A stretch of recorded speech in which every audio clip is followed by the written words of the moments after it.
O título da mensagem de hoje é Para que a Igreja Nasceu. E se você estava aqui no domingo passado, você viu a mensagem do pastor Adonias.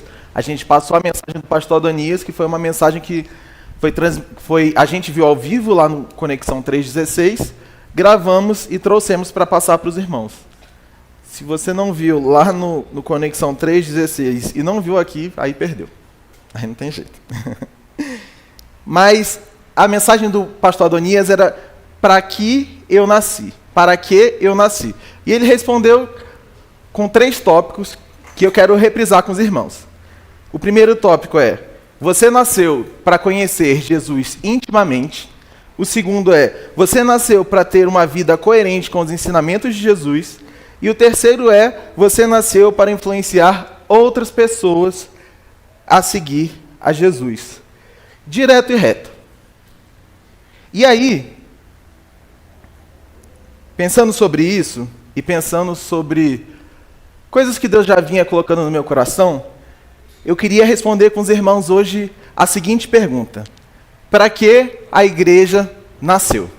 Se a gente já entendeu o nosso propósito de vida, a gente precisa responder também qual o propósito de estarmos hoje aqui reunidos. Afinal de contas, a gente precisa ser intencional.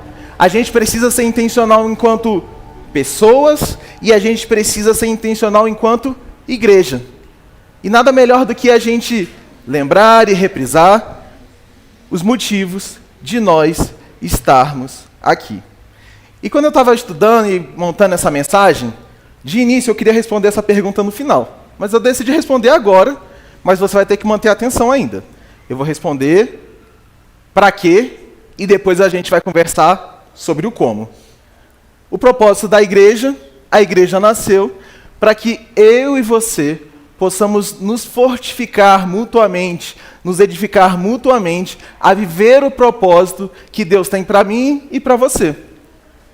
Quando a gente entende o nosso propósito de vida e a gente entende que a gente é um só corpo, eu preciso ajudar o irmão Gilmar a viver o propósito da vida dele. Eu preciso ajudar o Júnior, a Cris, a Rita. O propósito da vida de vocês passa a fazer parte do meu propósito de vida. E o meu propósito passa a fazer parte da vida de vocês. Esse é o propósito da igreja. O propósito da igreja é que eu ajude o João Gabriel a conhecer Jesus intimamente. É claro que o João Gabriel precisa ter o momento dele de intimidade com o Senhor, mas eu preciso fazer parte desse propósito também. Eu preciso ajudar a Jone a viver de forma coerente com os ensinamentos de Jesus. E a gente juntos precisa se equipar, aprender, olhar uns para os outros e nos influenciar as pessoas de fora a conhecerem a Jesus. Fácil, direto e reto. Esse é o propósito da igreja. Agora, como fazer isso? Aí a gente vai levar um tempinho mais para responder. Eu espero que você fique comigo aqui, prestando atenção, para que a gente possa chegar a essa resposta juntos, de forma que isso saia ardendo no nosso coração. Como eu, enquanto igreja, vou ajudar os meus irmãos a viverem o propósito de Deus para a vida deles. A primeira coisa que a gente precisa ter é essa mentalidade. É mentalidade do reino. É mentalidade de que o Pai é nosso. E eu não vou viver nada sozinho. Eu preciso de você, você precisa de mim. Lá em João 13, versículo 34 e 35, eu quero ler com os irmãos. João 13, 34 e 35. O capítulo 13 de João é o primeiro capítulo que Jesus está sentado à mesa com os discípulos. Ele vai do capítulo 13 até o capítulo 17, onde Jesus faz oração sacerdotal. Lembre-se, eu preciso ser um facilitador do propósito de Deus para a sua vida. Você precisa ser um facilitador do propósito de Deus para quem está ao seu lado. Como que então, enquanto igreja, vamos viver isso? João 13, versículo 34 e 35.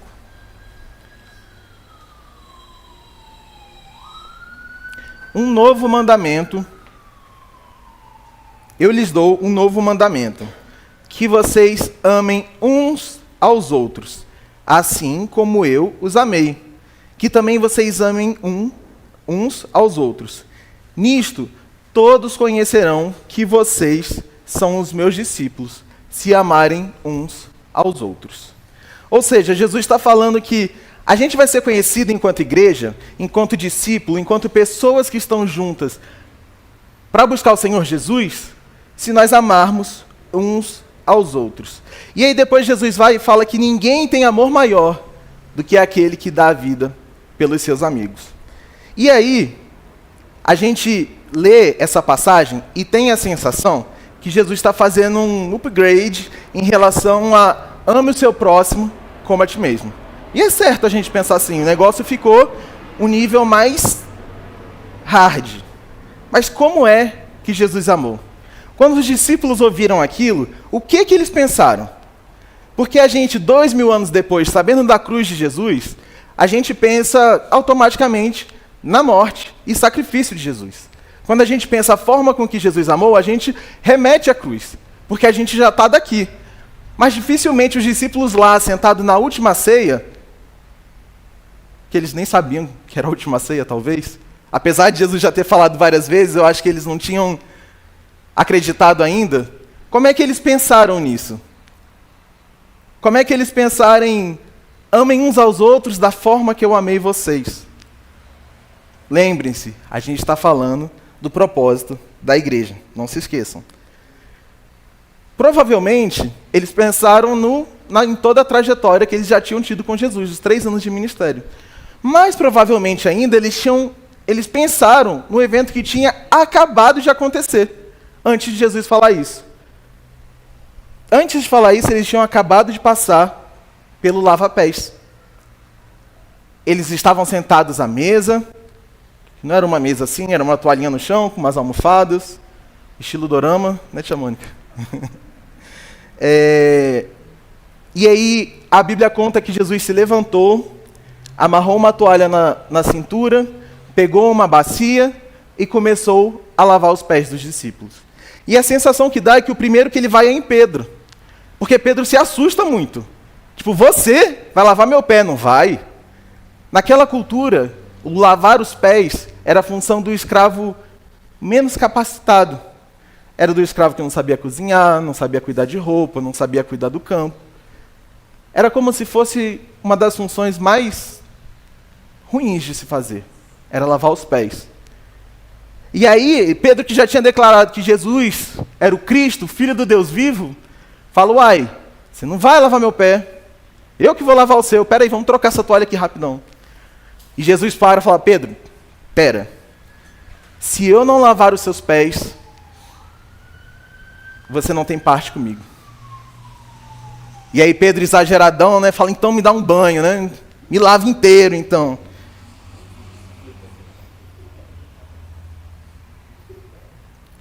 E aí no final, Jesus fala, vocês entenderam por que eu fiz isso? Vocês me chamam de mestre e de Senhor, e fazem bem porque eu sou. Ora, se eu, sendo Senhor e mestre, lavei os pés de vocês, também vocês deverão lavar os pés uns dos outros, porque eu lhes dei o exemplo, para que como eu fiz, vocês façam também. Em verdade, lhes digo, que o servo não é maior do que o seu Senhor, nem o enviado maior do que aquele que o enviou. Jesus está dizendo que o propósito da igreja é o amor. Que a gente vai viver tudo isso se a gente se amar. Como?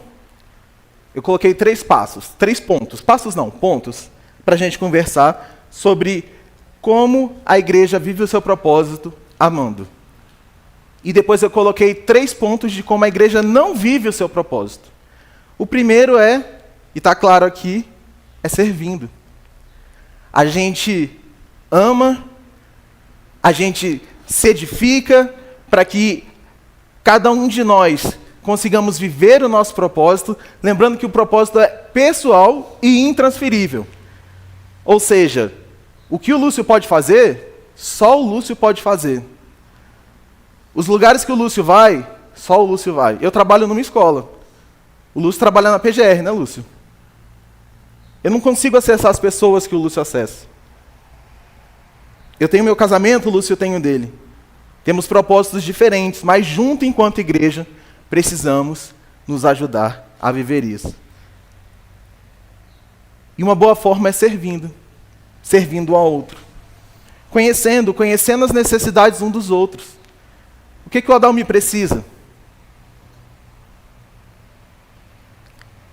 Eu estou vendo o Matheus e a Letícia aqui, e aí eu vou dar um testemunho lá da célula. Lá na célula está acontecendo algo muito legal. A gente tem conversado cada vez mais sobre as nossas dificuldades. Vocês não perceberam, mas na célula passada eles comentaram sobre dinheiro, sobre salário. É difícil, gente, na nossa sociedade falar sobre salário. E aí a Letícia está com uma dúvida e a gente conversou, e juntos a gente serviu, e conversamos sobre coisas íntimas. E eu preciso saber o que o Matheus precisa, o que a Letícia precisa, o que o Felipe precisa, porque a igreja é chamada para servir. A gente ama de verdade quando a gente serve. Eu tive uma experiência essa semana que eu estava ajudando uma pessoa, e aí eu passei de manhã até de noite. E aí quando chegou de noite eu falei, eu vou para casa. Cansei, estou cansadão. E aí Deus foi falando no meu coração, agora é a segunda milha que você precisa caminhar. Essa aí foi a primeira milha. Até agora foi moleza. Até agora você faria. Mas agora, no meu amor, sendo igreja, vivendo o propósito, você vai fazer a segunda milha. Aí eu, ai, Senhor, tá bom, fala que o teu servo ouve. E cheguei mais cansado, mais feliz. Aqui nesse capítulo mesmo, Jesus fala que bem-aventurados seremos se obedecermos. Eu cheguei em casa feliz. Então a gente falou sobre servir, para que a gente viva o propósito da igreja.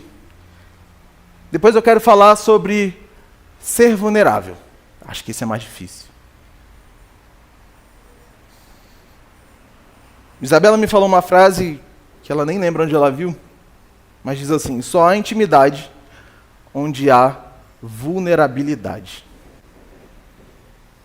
Eu só consigo ser íntimo de alguém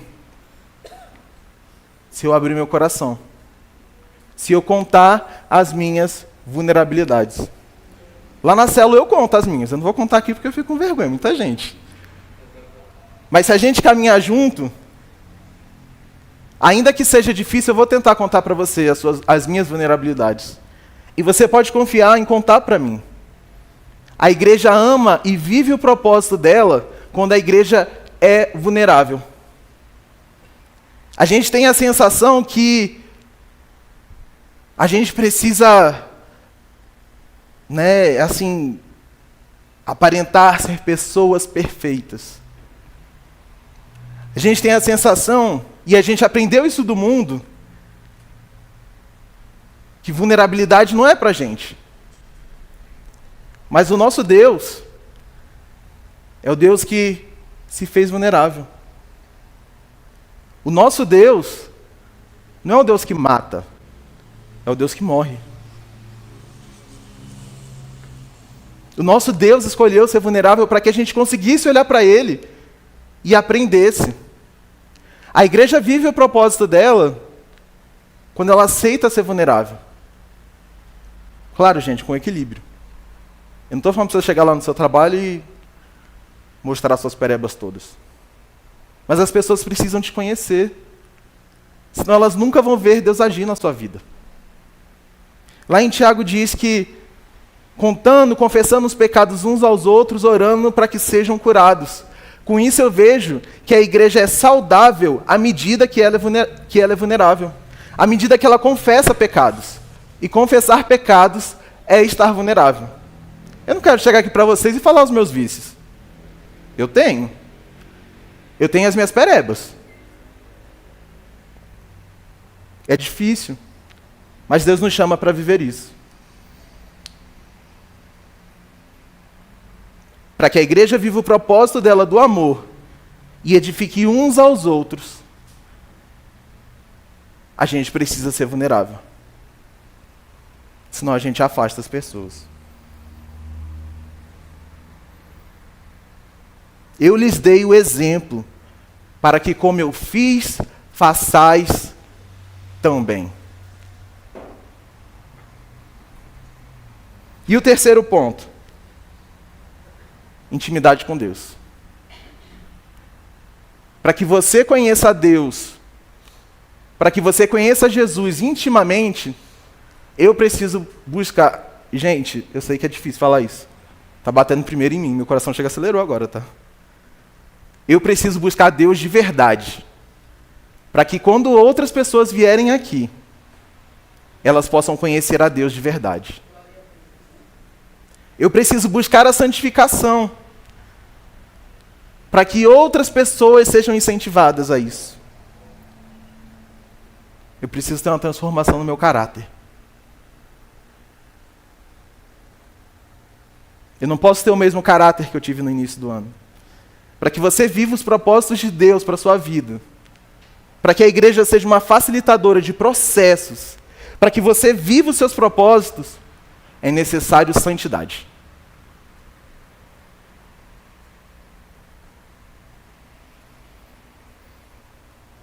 Jesus falou,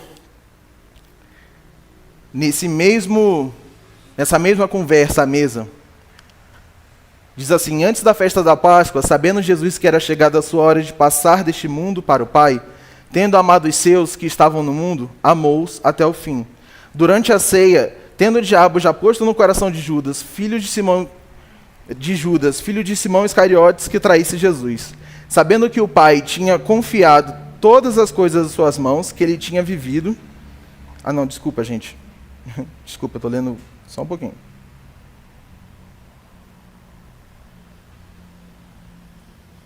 Eu tinha anotado aqui, é João 15, quando Jesus fala que a gente precisa estar na videira.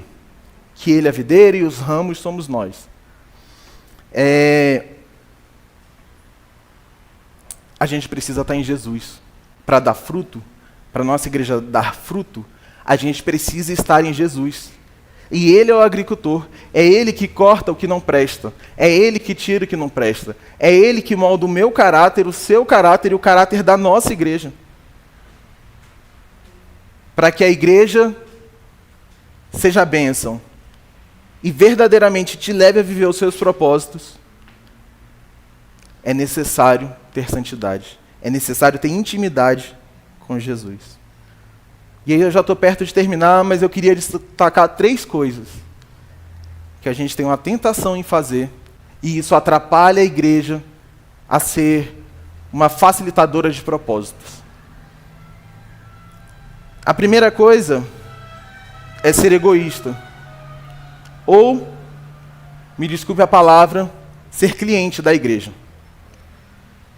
Quando a gente vem aqui na mentalidade de consumir, de se servir e ir embora, a igreja não vive o propósito. Nem dela e nem você vive o seu.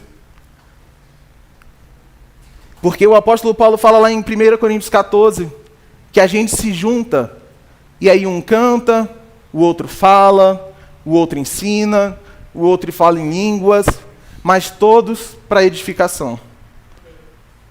Todos para edificação.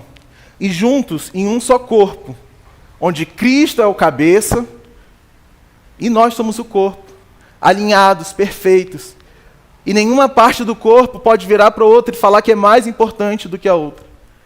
Por eu estar pregando aqui, eu não posso virar e falar para o Carlinhos que eu sou mais importante do que ele. Temos todos a mesma importância no reino de Deus. E todos temos um chamado, todos temos um dom, todos temos algo a ser feito. Não só na igreja congregada aqui, mas em outros lugares também. Deus não te chama para ser um cliente. Deus não te chama para satisfazer as suas vontades. Deus está falando que você é corpo dele e você tem uma função. Outra tendência, que é ao contrário daquela que eu falei da vulnerabilidade, é a hipocrisia. Porque, irmãos, sendo bem sincero, pereba todo mundo tem. Ontem eu falei pereba. Quando eu prego no culto dos jovens de noite, depois prego aqui, eu sempre faço uma prévia do culto. E aí eu falei pereba e a Karine falou, o que é pereba? Pereba é machucado, é ferida, é sujeira. Sujeira eu e você temos. Eu posso ter umas diferentes das suas, eu posso ter algumas iguais às suas, mas todo mundo tem. E aí, Jesus vai e fala que ele não veio para os sãos, ele veio para os doentes.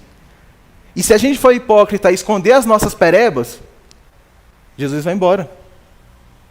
Porque ele vai falar, eu não vim para você. Quando a gente é hipócrita e mostra para o mundo que a gente é muito perfeitinho, sabe onde Jesus está? Lá fora, não está aqui dentro.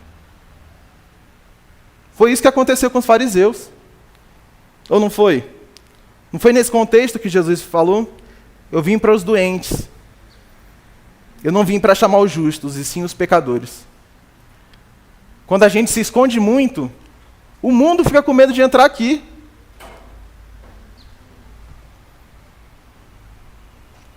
Eu lembrei agora, a família da Isa tem um amigo, que toda vez o Joaquim chama ele para Jesus, né? Aí sabe o que ele fala? Quando eu parar de beber, eu vou.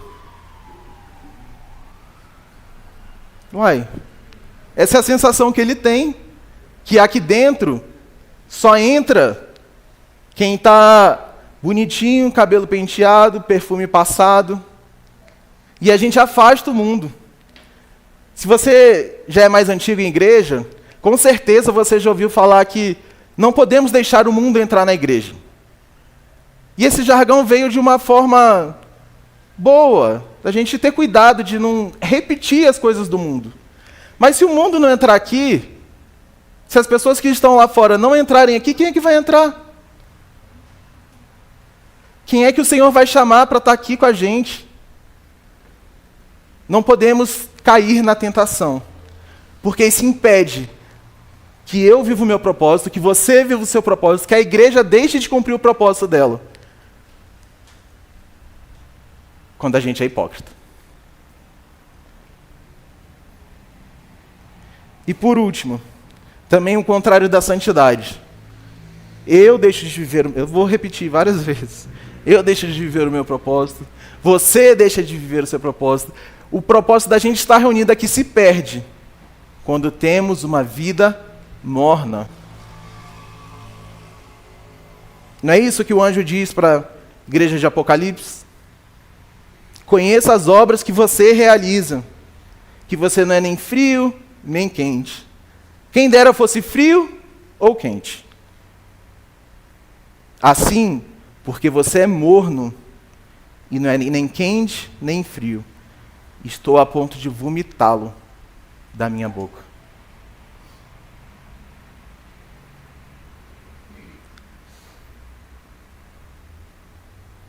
Essa é uma palavra dura que pegou primeiro em mim. É sério. Eu vou confessar para vocês. Eu faço muitas coisas aqui na igreja. Vocês sabem disso. E às vezes eu estava mais preocupado com fazer do que ouvir a voz de Deus. Eu estava mais preocupado em resolver, em deixar tudo pronto, do que ouvir a voz de Deus. Mas não foi para isso que o Senhor me chamou. Não foi para fazer coisas que o Senhor te chamou. Deus te chamou para conhecê-lo intimamente, para viver de acordo com os propósitos,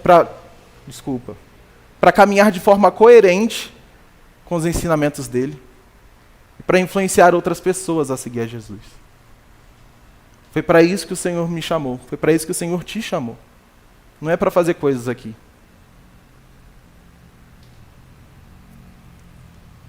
Deus te deu um propósito e te trouxe para esse lugar.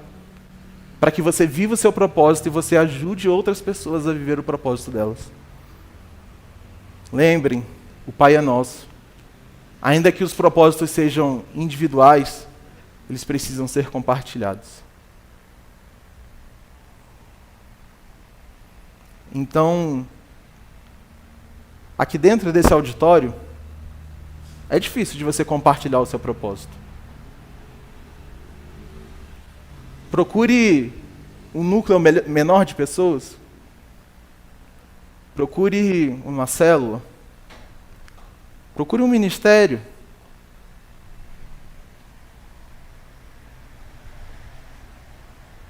Aqui é difícil da gente se conhecer.